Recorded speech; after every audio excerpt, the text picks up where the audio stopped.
Bonjour et bienvenue dans ce nouveau numéro de Glorieuse Destinée. Vous vous trouvez au bon endroit, car cet espace est consacré à l'approfondissement des Saintes Écritures. Dieu désire votre croissance.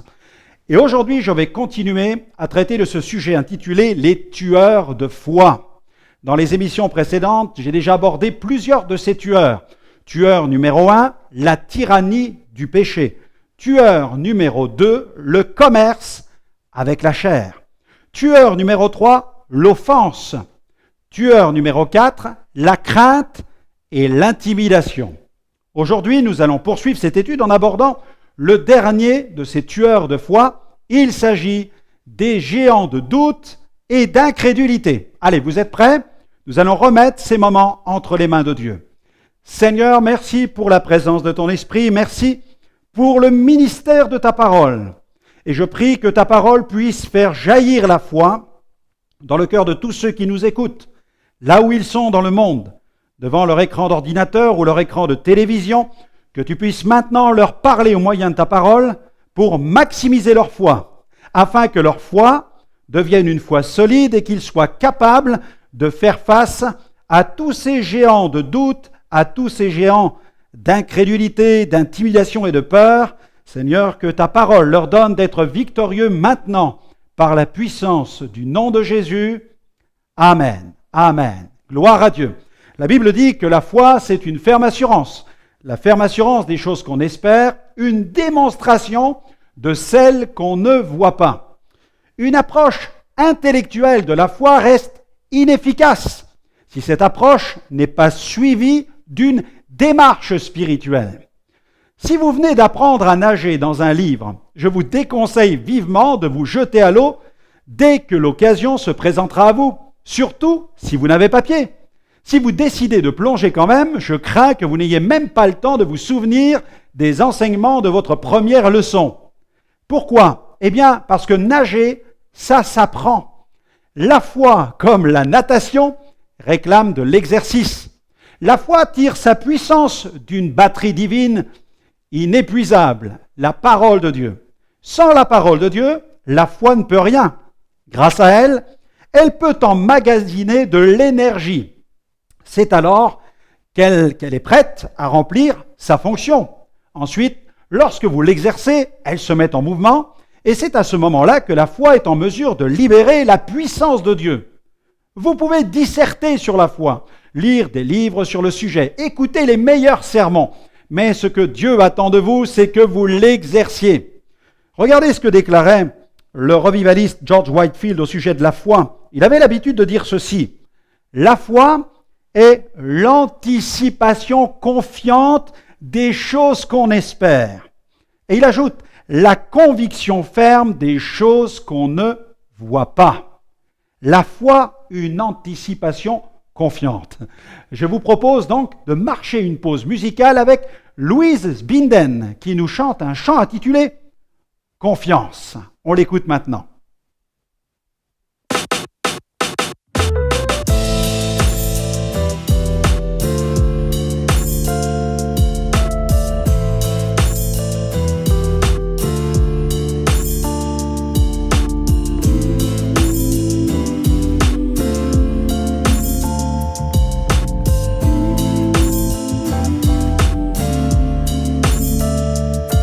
Quand les soucis m'entraînent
courage en persévérant.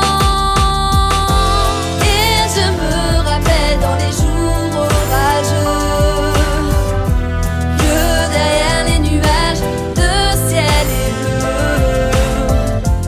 Et je me rappelle dès que j'ouvre les yeux que j'ai choisi d'avoir confiance en toi, mon Dieu.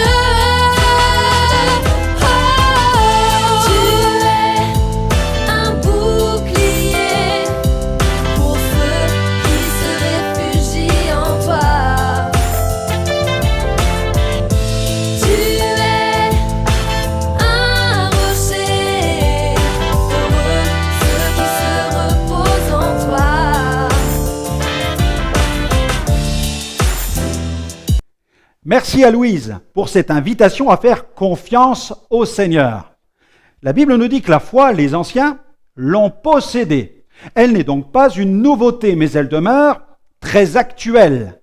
Elle est pour vous aujourd'hui. La foi, elle est pour vous maintenant.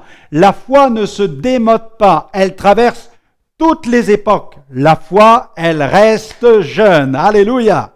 Alors continuons à renverser les tueurs de foi et aujourd'hui, attaquons-nous aux géants de doute et d'incrédulité. La parole de Dieu nous met sévèrement en garde contre l'incrédulité car les conséquences de celle-ci sont désastreuses. L'incrédulité prive de la bénédiction divine. Elle nous revêt d'un manteau de tristesse quand Dieu veut nous revêtir d'un manteau de délivrance et d'une huile de joie. L'incrédulité ferme la porte de la bénédiction à double tour. Souvent je dis c'est une fermeture 3 points. Il y a quelque temps, j'étais en Lettonie, dans la ville de Riga, et à la fin de chaque prédication, j'ai été invité à prier pour les malades. Un soir, parmi tous les gens qui sont avancés, il y avait un homme qui marchait avec des béquilles. Il avait été victime d'un grave accident, et sans ces béquilles, il ne pouvait pas du tout tenir debout. Alors nous avons prié pour lui, et je lui ai commandé de marcher en tenant bien en l'air ses béquilles, sans s'appuyer sur elles. Pendant 10 bonnes minutes, il a obéi à cet ordre et il marchait sans difficulté. Alors toute la salle acclamait le Seigneur. Ensuite, je me suis approché pour lui dire que c'était formidable, que le Seigneur avait posé sa main sur lui. Soudain, j'ai ressenti que cet homme était habité par un profond sentiment de doute. Et il m'a regardé en me disant ceci. « Oui, c'est formidable, pasteur, mais demain, que va-t-il se passer? La guérison sera-t-elle toujours là ?» J'étais face à l'incrédulité et face à un tel aveu d'incrédulité, j'essayais de fortifier sa foi, mais je réalisais que cette démarche de foi personnelle lui incombait maintenant. Il avait été au bénéfice de ma foi et de celle des chrétiens dans l'assistance, mais il ne pouvait vivre la foi par procuration. Nos prières traduisent clairement l'état spirituel de notre foi. Je vous invite à lire un passage dans l'épître de Jacques qui nous parle de la foi. Jacques chapitre 1, verset 5. Voilà ce que déclare l'auteur. « Si quelqu'un d'entre vous manque de sagesse, qu'il la demande à Dieu, qui donne à tous simplement et sans reproche, et elle lui sera donnée. Mais, regardez ce que dit le texte, mais qu'il la demande avec foi, sans douter. Car celui qui doute est semblable au flot de la mer, agité par le vent et poussé de côté et d'autre. Qu'un tel homme ne s'imagine pas qu'il recevra quelque chose du Seigneur. » L'un des récits les plus parlants à ce sujet est certainement celui des 12 espions envoyés par Moïse pour aller explorer le pays de Canaan. Malheureusement, 10 de ces 12 espions revenus de ce voyage de reconnaissance furent remplis d'incrédulité. Et pourquoi donc? En fait, ils avaient vu des géants et leur rapport était empreint d'une profonde incrédulité et il eut un impact négatif sur toute une nation, sur toute la nation d'Israël. Le peuple fut rempli de crainte et il fut gagné par le mécontentement, à tel point qu'il voulait se débarrasser de Moïse et Aaron. L'incrédulité devint une véritable contagion. Mais, 2 des 12 espions, Josué et Caleb, ne se sont pas laissés gagner par l'incrédulité. Ces 2 hommes étaient des hommes de foi, ils étaient des hommes de vision. Attention, ils n'étaient pas aveugles. Eux aussi, ils avaient vu les géants, les mêmes géants.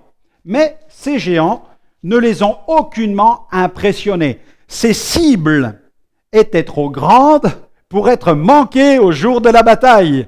Et la foi les remplissait déjà d'une pleine espérance. Ils n'ont pas tenu compte du rapport négatif des 10 espions incrédules. Ils ont déclaré au peuple qu'ils allaient triompher. Nous allons lire un passage dans le livre des Nombres au chapitre 14 à partir du verset 6. Nombre 14, verset 6. Il est écrit « Et parmi ceux qui avaient exploré le pays, Josué, voilà ce que déclare le texte, Josué, fils de Nun, et Caleb, fils de Jephouné, déchirèrent leurs vêtements et parlèrent ainsi à toute l'assemblée des enfants d'Israël. Le pays que nous avons parcouru pour l'explorer est un pays très bon. » Et ils ajoutent « excellent. Si l'Éternel nous est favorable, il nous mènera dans ce pays et nous le donnera. C'est un pays où coule le lait et le miel.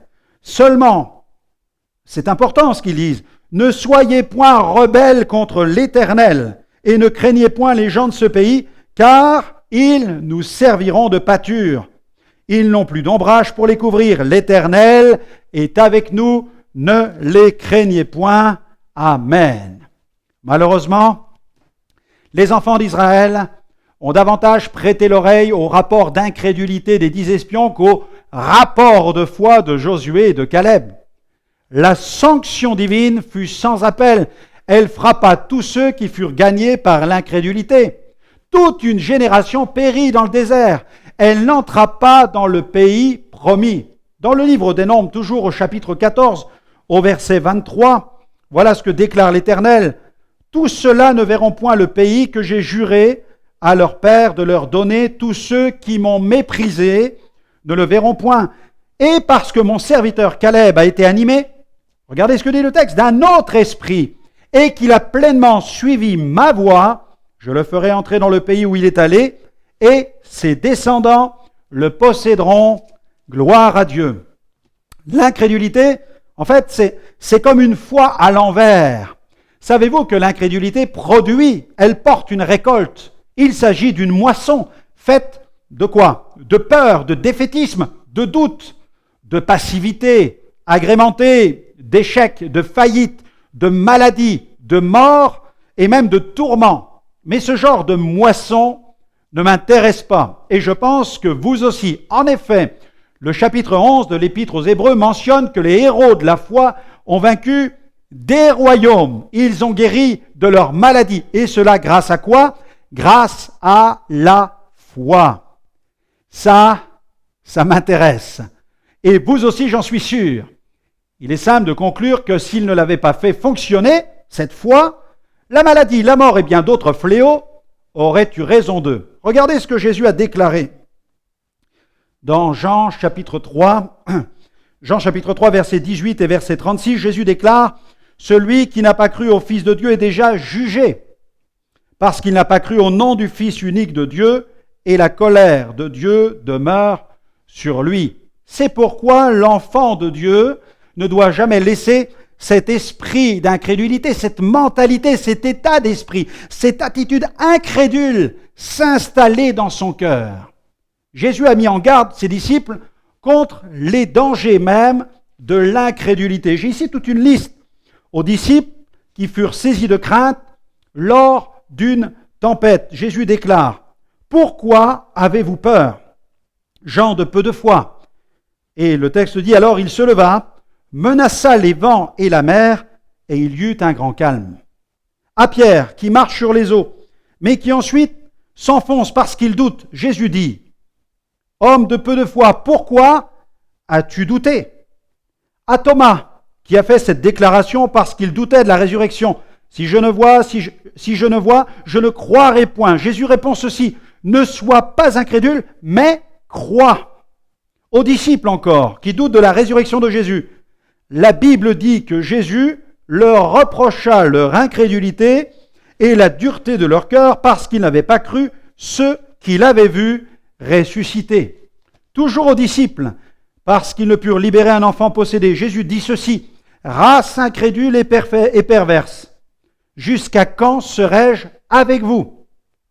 Jusqu'à quand vous supporterai-je? Et il demanda qu'on lui amène l'enfant, et Jésus le délivra.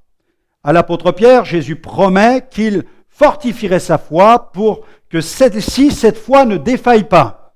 Ainsi, la parole de Dieu, nous met en garde. Elle nous met sévèrement en garde contre le cœur qui est incrédule. Si vous êtes incrédule, ce n'est pas la faute de Dieu. C'est parce que vous avez laissé les tueurs de foi vous cribler comme du froment. Vous vous sentez vaincu car l'ennemi vous a jeté dans la défaite. L'ennemi vous a traîné dans la poussière. Dans l'épître aux Hébreux, chapitre 3, verset 12, l'auteur nous dit ceci: « Prenez garde, frères, que quelqu'un de vous n'ait un cœur mauvais et incrédule au point de se détourner du Dieu vivant. » Mais l'heure de la repentance vient de sonner pour vous, si le doute et l'incrédulité ont gagné votre cœur. Demandez pardon sans attendre pour cet état de doute et d'incrédulité et faites le bilan afin de vérifier si vous n'avez pas donné accès à d'autres tueurs de foi. Identifiez-les dès maintenant. Est-ce la tyrannie du péché? Le commerce avec la chair? S'agit-il de l'offense, de la crainte et de l'intimidation ou des géants de doute et d'incrédulité? Plusieurs de ces tueurs sont-ils en train de mettre à sac votre vie spirituelle? Mettez les pillards dehors. Ne faites pas de sentiments. Ne laissez plus l'ennemi assiéger votre existence. Prenez autorité. Jésus vous l'a donné. Fichez-les à la rue une fois pour toutes. Après 40 années passées à tourner dans le désert, la génération incrédule a péri. Josué, quant à lui, est devenu le premier leader d'Israël à la tête d'une nouvelle génération. Le pays promis lui était ouvert, il était ouvert devant lui. Sans la foi, mes amis, nous tournons en rond, nous errons dans le désert. La foi, quant à elle, elle nous fait traverser la mer Rouge, elle nous booste dans le pays de la promesse. Une chose est sûre, l'incrédulité n'a jamais béni personne. Les bénéfices de l'incrédulité sont immédiats: faillite, échec, défaite. À cause de l'incrédulité, vous passez à côté du programme de Dieu. Mais attention, votre incrédulité ne pourra empêcher Dieu de réaliser son programme. Malheureusement, si vous n'êtes pas au rendez-vous, il en confiera la réalisation à une autre personne, à quelqu'un qui sera cette fois-ci dans la foi. Une équipe qui veut perdre, perdra. À moins qu'elle ne trouve en face d'elle une équipe pire qu'elle. Mais une équipe qui veut gagner doit être habitée par un esprit de victoire. Elle doit être réaliste, mais elle doit aussi se battre pour la victoire. La lutte pour une foi solide n'est pas seulement réservée à ceux qui ont des problèmes spirituels. Nous devons tous veiller sur la qualité, l'état de santé de notre foi. C'est vital sur le plan spirituel. Même les plus grands, les géants de la foi, ont dû veiller sur la qualité de leur foi. La parole de Dieu nous exhorte même à combattre pour la foi. Regardez, Jude chapitre 1er, verset 3.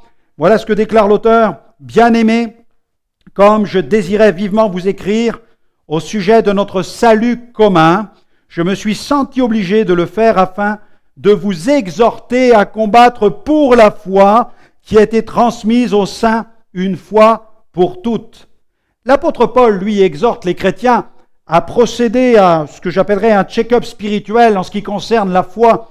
Dans la deuxième épître aux Corinthiens, chapitre 13, verset 5, il écrit ceci: « Examinez-vous vous-même pour savoir si vous êtes dans la foi. Éprouvez-vous vous-même.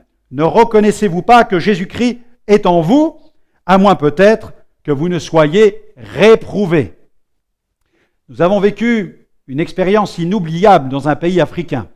Nous avons triomphé d'un géant de doute et d'incrédulité. La campagne devait se dérouler dans la capitale et le lundi matin, jour de mon arrivée, le gouvernement nous a adressé un message dans lequel il n'autorisait qu'une seule réunion, celle du samedi.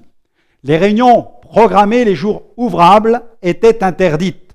Cependant, la publicité massive avait déjà été lancée. Nous allions tout droit vers une catastrophe. Et notre prière fut alors la suivante: « Seigneur, sauve la campagne !» La nouvelle de cette annulation fut perçu comme un séisme, car toute la publicité était en place. Des milliers de posters avaient été placardés dans la ville, des dizaines de banderoles étaient accrochées au carrefour des rues principales, des spots publicitaires passaient à la radio et même à la télévision. Des milliers de personnes allaient se présenter devant les portes fermées du stade. Nous n'avions plus que le mardi et le mercredi matin pour trouver une solution. Les habitants de la ville allaient venir dès 14h le mercredi. Alors nous avons prié. Ensuite, nous avons agi. Il fallait faire vite. Il n'y avait plus une seule minute à perdre. Alors je suis allé rencontrer les plus hautes autorités de la capitale, un sénateur, le chef de la police du pays, le commissaire de la capitale, le vice-président de la cité et même le préfet. Les entretiens ont été très constructifs. Ils m'ont permis d'expliquer plus en détail le caractère de ma mission sur le plan international et j'ai convaincu les autorités de la riche bénédiction que produit l'Évangile dans une ville, dans un pays. J'ai présenté l'Évangile de paix, d'espérance et d'amour. Un message pour la famille et un message de foi pour la nation. Un message qui apporte l'harmonie et les valeurs morales dans tout le pays. Un message qui respecte aussi la dignité humaine. Le mercredi matin, à 11h30, je suis sorti du bureau du préfet avec l'autorisation de tenir la campagne dès 14h, le mercredi jusqu'au samedi. Cette autorisation fut exceptionnelle. En quelques heures, le Colisée du centre de la capitale, un Colisée mitoyen aux murs d'enceinte du palais présidentiel, était équipé, prêt pour la campagne d'évangélisation. Dès le premier jour, 5000 personnes se sont présentées. Le samedi, 10 000 personnes remplissaient le Colisée. Plus de 600 décisions pour Christ ont été enregistrées sur les 4 jours. Ces 600 personnes ont accepté de laisser leur adresse et elles ont même souhaité la visite d'un conseiller pour les aider dans leur premier pas avec le Christ. L'opération, que nous appelons l'opération suivie, a commencé immédiatement. Mais ça n'est pas fini. Plus de 130 guérisons divines ont été comptabilisées. Une femme même, victime d'un grave accident de voiture de plusieurs années auparavant, elle souffrait à cause d'une forte déformation de sa colonne vertébrale. Au moment de la prière, son dos s'est redressé. Le lendemain, elle a souhaité même se rendre à l'hôpital pour y faire des radios. Et les radios n'ont fait que confirmer le miracle. Jésus l'avait guéri. Des personnes tourmentées par de mauvais esprits ont aussi expérimenté la délivrance. Mais vaincre les géants de doute et d'incrédulité, c'est aussi prendre des risques pour la cause de Christ et parfois même être prêt à exposer sa vie. Notre ministère a été actif plusieurs fois auprès de l'Église persécutée. En 2004, je suis allé en Lettonie et j'ai eu le privilège de passer du temps avec un des pionniers du mouvement de Pentecôte national. Cet homme m'avait expliqué qu'avant la chute du mur de Berlin, les églises étaient souterraines, clandestines. Et le simple fait de posséder une Bible était dangereux. On risquait la prison. Des pasteurs furent même envoyés au goulag où l'on tenta de laver leur cerveau. Nombreux sont ceux qui sont morts pour leur foi. Et cet homme m'expliqua aussi qu'à cette époque, dans la ville de Riga, un groupe de chrétiens imprimait la Bible de façon clandestine. La Bible était considérée comme un livre interdit, subversif. Ces activités, considérées comme illégales, furent découvertes par les autorités. Lorsque la police pénétra dans le local où la Bible était imprimée, elle mit la main sur ces chrétiens. Pris en flagrant délit, les chrétiens furent arrêtés, emprisonnés et torturés. Les machines furent confisquées. Les gens pensent souvent que tout est facile pour certains hommes de Dieu. Ils pensent que tout est lisse, qu'ils n'ont pas de problème. Ils voient le côté spectaculaire de leur ministère, mais ils ignorent tout du prix qu'ils doivent payer. Nous avons vu des choses merveilleuses dans nos campagnes, mais parfois, nous avons dû accepter de payer un certain prix. Nous avons eu plusieurs accidents de voiture. Au Pakistan, notre véhicule a pris feu. Au Pérou, nous avons été victimes d'un choc frontal avec un pick-up en pleine nuit. Le véhicule qui roulait sans phare nous a percutés de plein fouet. Nous avons échappé à un drame, nous avons échappé à la mort. Plusieurs pasteurs ont même été blessés et hospitalisés. En Inde, nous avons été aussi en danger, notre campagne était menacée. Un missionnaire australien venait d'être immolé par le feu avec ses 2 fils dans son 4x4. Mais par la foi, Dieu nous donne le pouvoir de renverser tous les géants de doute et d'incrédulité. Lorsque le serviteur du prophète Élisée apprit que les troupes syriennes cherchaient à mettre la main sur Élisée, il eut peur. L'ennemi sait si bien exploiter nos moments de crainte, car il sait que nous nous laissons si facilement intimider. Mais Élisée pria l'Éternel pour qu'il ouvre les yeux de son serviteur, et l'Éternel exauça la prière du prophète. Les yeux du serviteur s'ouvrirent sur le monde invisible. Il vit une grande armée environnée de flammes. Si le feu de Dieu est avec vous, ne craignez pas les ténèbres de l'obscurité. Ne craignez pas vos ennemis, quels qu'ils soient. Si vous êtes remplis du feu de Dieu, l'Éternel jettera la confusion dans leur camp. Restez confiants en son intervention. Quand nous parcourons les différents récits des évangiles, il nous faut bien constater que les disciples ne furent pas toujours au top sur le plan de la foi. Ils connurent des moments de doute quand Jésus vint à leur rencontre marchant sur les eaux, ou encore lorsque les femmes leur rapportèrent que Jésus était ressuscité. Mais comment vaincre le doute ? Eh bien, en le reconnaissant et en le confessant immédiatement au Seigneur, puis en lisant quotidiennement la parole de Dieu. Car la foi vient de ce qu'on entend, et ce qu'on entend vient de la parole de Christ.